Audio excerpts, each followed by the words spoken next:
Hey, today we are going to talk about the best ways to increase your chances at picking up these ultra rare unique items. What's interesting is that not a lot of people are utilizing an in-game mechanic in Diablo 4. Now, what is it? Well, we'll get into that in just 1 second. I do feel like it's important to note that the developers posted some helpful details in a tweet that I'm sure a lot of you have already seen. The post contained information about how these unique items can drop from level 85 plus enemies. What I'm about to show you today will hopefully help you out in the long run when it comes to farming for these unique weapons and armor. First, we must talk about the different types of enemies that can spawn all over Sanctuary. You might be thinking, what's so special about it? Well, the Diablo universe has all sorts of beasts, demons, humans, and so on. The enemies are all bloodthirsty, yet also have a higher chance of dropping specific items. We are going to go over each enemy type, the best dungeons to farm based on the enemies, and how this can increase your chances of acquiring these specific unique items. First, starting off with bandits, the common item drops are daggers and maces, while beasts have chances of dropping chests, crossbows, and swords. Cannibals' common items are two-handed axes, one-handed axes, and helmets.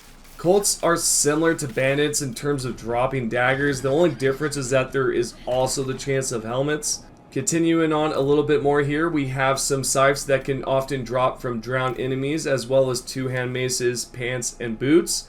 Fallen often drop axes and staves, while ghost types tend to have bows and wands. Goatmans are usually holding on to those two-hand axes, and two-hand staves, and totems as droppable weapons. Of course, skeletons will have crossbows, shields, and swords that normally pop up once those fellas have been defeated. Now for these last two, it's a bit interesting because snakes will have chances of dropping two-handed polearms and swords.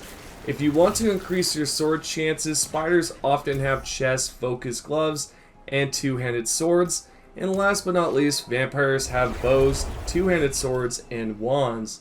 These specific enemies can increase your chances of those drops because of how the in-game mechanic works. For example, if you are farming a Harlequin crest, then you would most likely want a nightmare dungeon with enemies that drop a common item, such as cannibals and cultists. The reason why is because their loot pool often drops helmets. This therefore should give you a better chance at Harlequin crest dropping, or at least some other helmet instead of something you do not want. Now, it is to be noted that there is of course a possibility that a different unique item can drop from a different nightmare dungeon. Technically you could have something like Ring of Starless Skies pop up, or even like the Melted Heart. So you might be thinking, what's the point of showing all this if some other unique item can pop up? The answer is quite simple because, like I've mentioned before, these specific enemies have common items, like how vampires tend to flop out bows and two-handed swords and wands and all that stuff, of course once they're defeated. So to increase your chances, you want to look for nightmare dungeons that have an enemy type that drops a common item that you would want. The only way to figure this out is to take a look on the screen here and see which dungeon is best suited for you and your farming needs. Let's first start off with the unique two-handed sword, Grandfather's Sword. We know from the list that spiders and vampires will often have two-handed swords in their loot pool. The best dungeons for this is Champion's Demise, Abandoned Mineworks, Blind Burrows, Huron Canals, Core Dragon Barracks, Peril's Den, Witchwater, Whispering Pines, and Zenith. Continuing on there, of course, is Andriel's Visage and Harlequin Crest.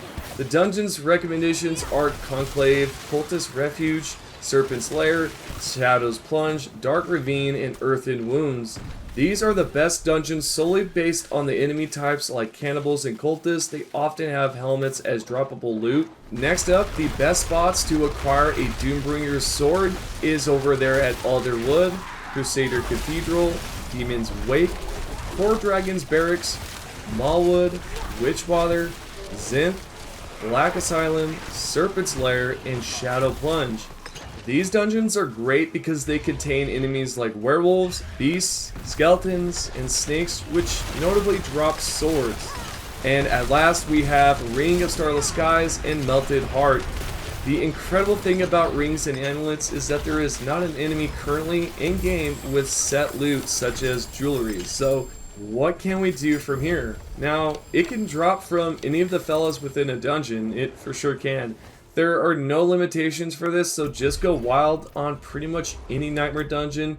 There, of course, is a potential chance where another unique will pop up, and if so, kudos to you. Of course, if you have amazing luck. And speaking of luck, overall, the question up in there is probably this, right? How is it effective? How is this any different from farming any other dungeon or just kind of just going wild overall? The reason why is because if you target a specific enemy, for example, a cultist like I mentioned earlier, you will pretty much have a chance of a helmet popping up.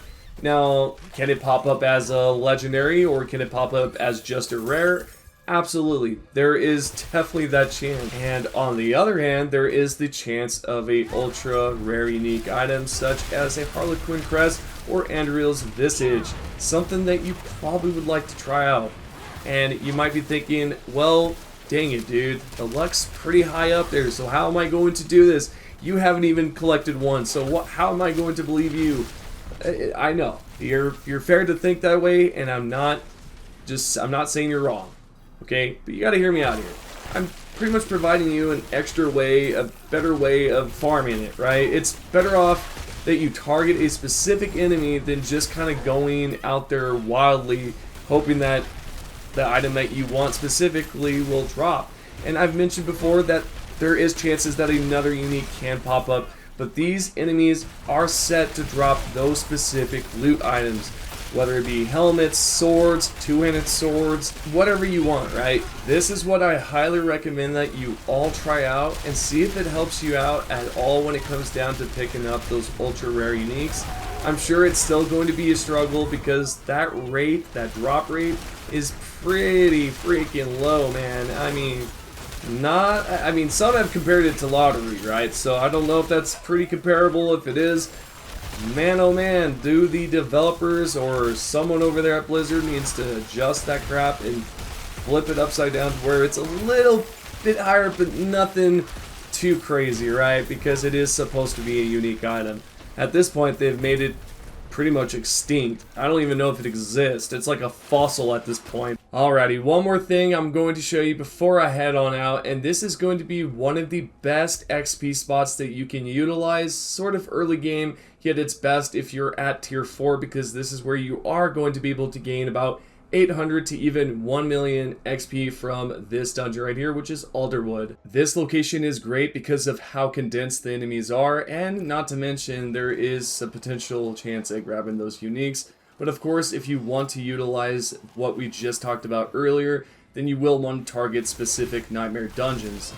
And last but not least, I do want to talk about the exploit recently because you can use the instant restart dungeon glitch on a tier 3 character. So all you have to do is craft a sacred sigil. Then all you need to do is head towards the Nightmare dungeon, enter inside, teleport out so that you're going towards the town, and then from there you just want to go towards any dungeon, literally any dungeon of your choice, and you can instantly restart it. Anywho, there you have it. I hope that you all have enjoyed the video, and if you have, make sure that you give it a thumbs up. Also, let me know down below what you think about the RNG. Is it really that crappy for these unique weapons to pop up? Let's talk about it.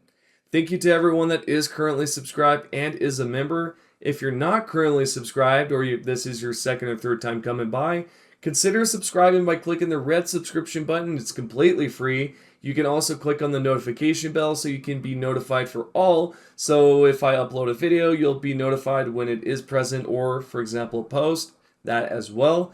So with that being said, thank you again, and I'll see you all in the next video.